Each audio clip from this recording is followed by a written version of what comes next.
रोज हम भगवद गीता से गाइडेंस पढ़ते हैं, देखते हैं कि आज कौन सा गाइडेंस निकल करके आया है भगवद गीता से। श्लोक 30 of chapter 13, nature the enjoyer and consciousness. प्रकृत्यै वाचा कर्मणि क्रियामनानि सर्वसा या पश्यति तथात्मनाम् अकर्तारां सा पश्यति। One who can see that all activities are performed by the body which is created of material nature and sees that the self does nothing actually sees। मुझे लग रहा है ये वाला श्लोक हमारे पास बहुत बार आ चुका है, जो ये दिखाता है कि जो भी हम करते हैं कार्य, whatever we are performing is performed activities जो हमारा बॉडी जो परफॉर्म करता है which is created of material nature and sees that the self does nothing. हम कुछ भी नहीं कर रहे हैं, ठीक है, वो सही देख रहा है। वन हु कैन सी, जो ये देख पाता है कि जो भी हम एक्टिविटीज़ कर रहे हैं वो हमारे शरीर के द्वारा किया जा रहा है, which is created of material nature, जो मटीरियल नेचर से बना हुआ है। And sees that the self does nothing, हमारा जो हम खुद है वो कुछ कर ही नहीं रहे हैं। The body is made of material nature under the direction of the super soul and whatever activities are going on in respect to one's body are not his doing. Whatever one is supposed to do either for happiness or for distress, one is forced to do because of the bodily construction. The self, however, is outside of all these bodily activities. This body is given according to one's past desires. To fulfill desires, one is given the body with which he acts accordingly.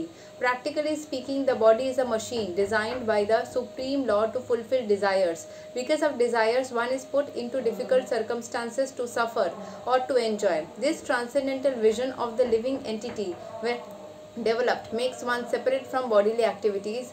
One who has such a vision is an actual seer. तो हम जो भी कार्य करते हैं वो हमारे material body के द्वारा करते हैं, क्योंकि हमारे मटेरियल बॉडी को एक इच्छा थी, एक विश थी कि हम इस दुनिया में आएंगे, ये काम करेंगे, और सोल के अंदर जो इच्छाएं थी उसको पूरा करने के लिए उस बॉडी को दिया गया है। सोल डायरेक्टली उस चीज़ को नहीं कर रहा है।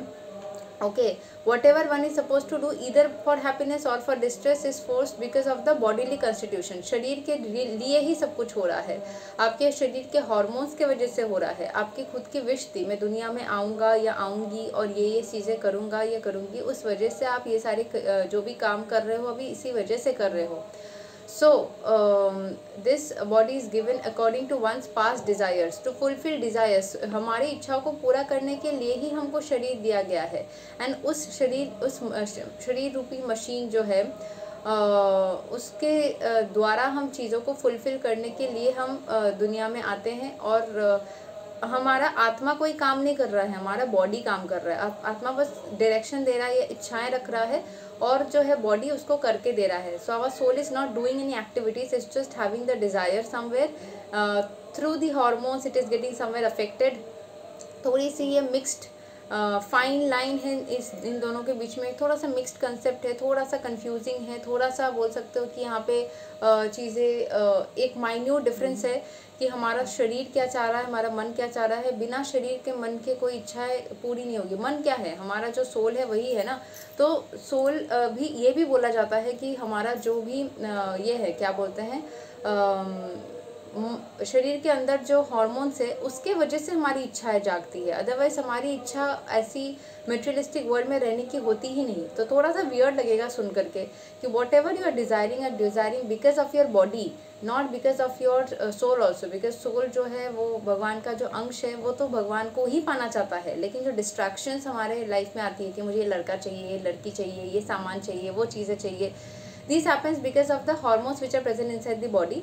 तो सोल जब उस बॉडी के अंदर आकर के दुनिया में आ जाता है और रिएक्शंस होती है, मतलब when it comes in contact with different things, तो उसके अंदर जो हार्मोन्स है उसको फ्लिकर करवाता है कि ये चाहिए वो चाहिए। इंद्रियां जो है हमारी, इंद्रियां हमको डिस्ट्रैक्ट करती है, और उस इंद्रियों की इच्छाओं को पूरा करने के लिए भगवान हमें दोबारा बॉडी देते हैं। अगर इस बॉडी में वो पूरा नहीं हुआ, अगर हम किसी तरीके से इस बॉडी के अंदर रहते रहते सारी इच्छाओं से मुक्त हो जाते हैं तो हमें दोबारा वो बॉडी मिल करके दोबारा जन्म लेने की ज़रूरत नहीं पड़ती। लेकिन अगर हमारे अंदर वो विश रह जाती है और अगर हम उस विश को पूरा करने से पहले ही गुजर जाते हैं तो दोबारा हमारी उस इंद्रियों के अंदर जो इच्छाएं जागी थी, तो ये कन्फ्यूजन हो सकता है कि हमारा सोल चाह रहा है या हमारा बॉडी चाह रहा है, हमारे हार्मोन से ना हमारी इंद्रियां चाह रही है या फिर हमारा जो अंश, जो भगवान के अंश है वो चाह रहा है। भगवान के अंश जस्ट लाइक द बैटरी जो उसको चला रहा है, जस्ट लाइक दैट, वो पावर, वो बैटरी या पावर हाउस या सेल जो है वो उसको एक्टिव रखा हुआ है। बाकी इंद्रियों के ज़रिए वो चीज़ें हमारे मन में इच्छाएं होती है।